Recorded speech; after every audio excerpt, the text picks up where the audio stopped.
Hola, buenas noches. Otra vez estamos en un podcast de Pediatra para ti y esta vez tenemos a una invitada, la doctora Fabiola Sánchez, que es pediatra, especialista en gastroenterología y endoscopía, egresada del Hospital Infantil de México. Hola, Fabi, muchas gracias por venir. Hola, Gaby. Y pues, adelante.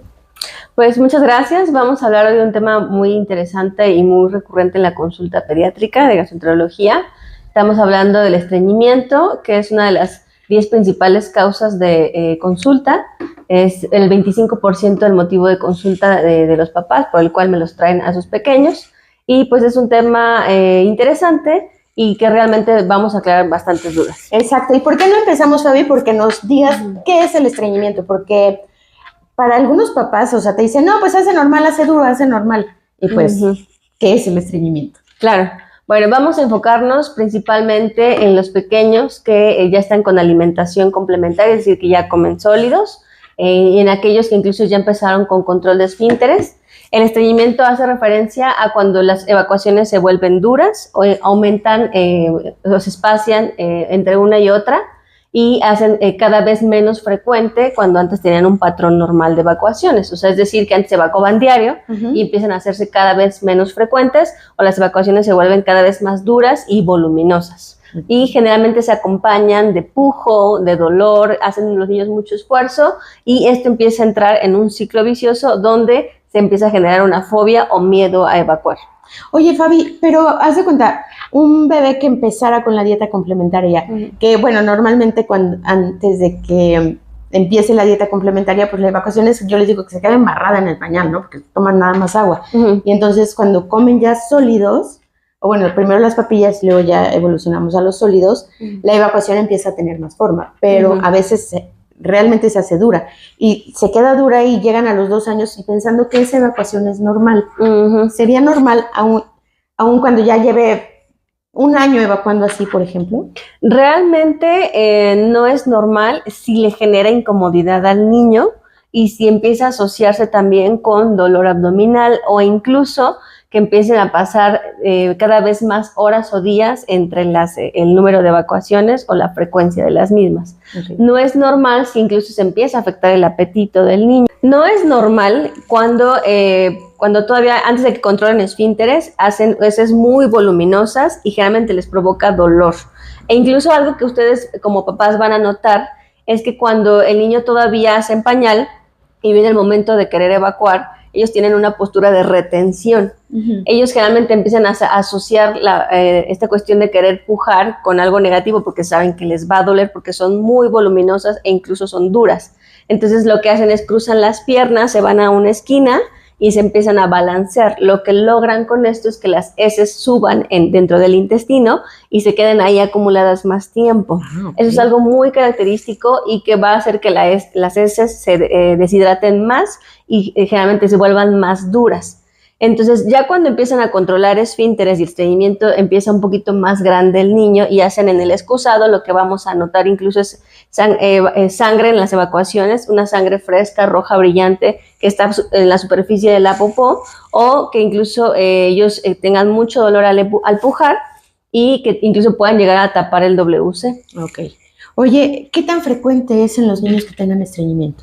Es muy frecuente, es una de las causas más frecuentes de consulta, de hecho, y lo vamos a encontrar, tiene una prevalencia más o menos de un 3% en la población pediátrica. Estamos hablando de los niños, los preescolares.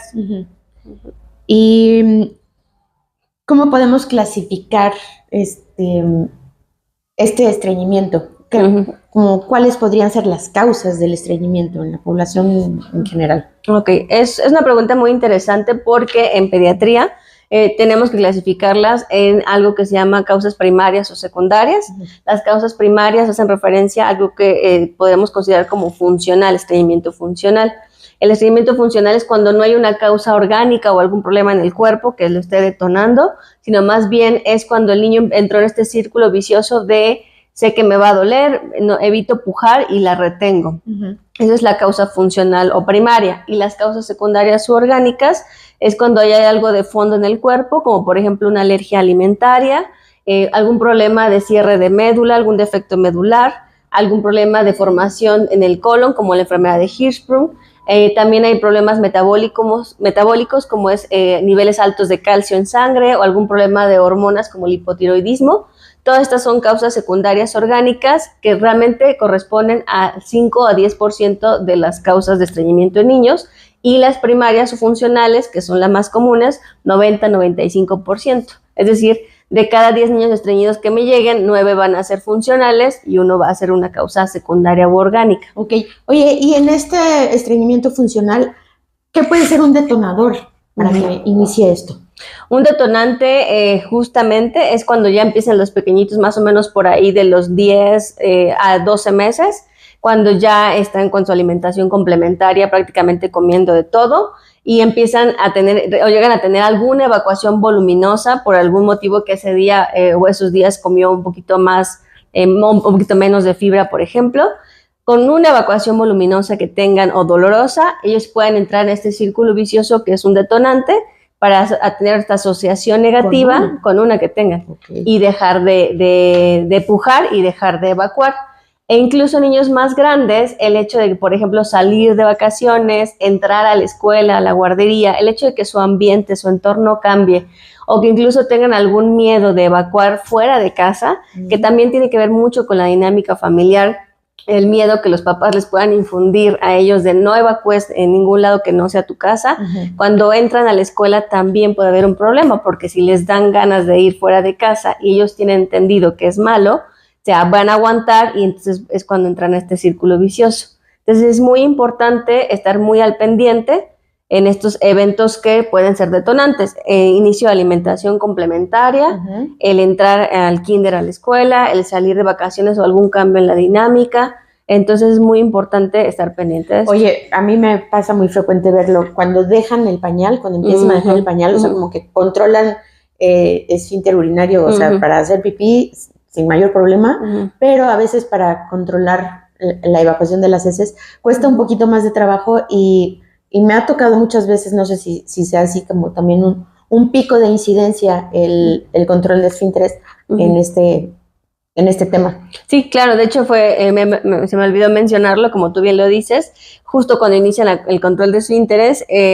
Ahorita ya es un poquito más, digamos, empático el proceso. Sí, Antes era mucho más obligatorio que entrando al kinder ya los tenían que saber controlar esfínteres. Ahorita encontramos muchas escuelas y guarderías que el proceso lo hacen parte del aprendizaje dentro de la escuela, lo cual nos favorece muchísimo porque, claro, es maravilloso, disminuye mucho la incidencia del estreñimiento, justamente porque cuando los obligan a controlar esfínteres y no están listos para eso, como sabemos, el pañal, los niños deciden cuándo dejarlo.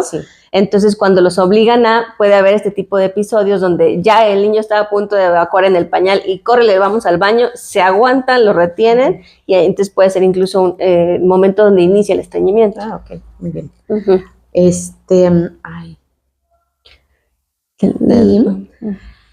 ¿Cómo diagnosticas el estreñimiento?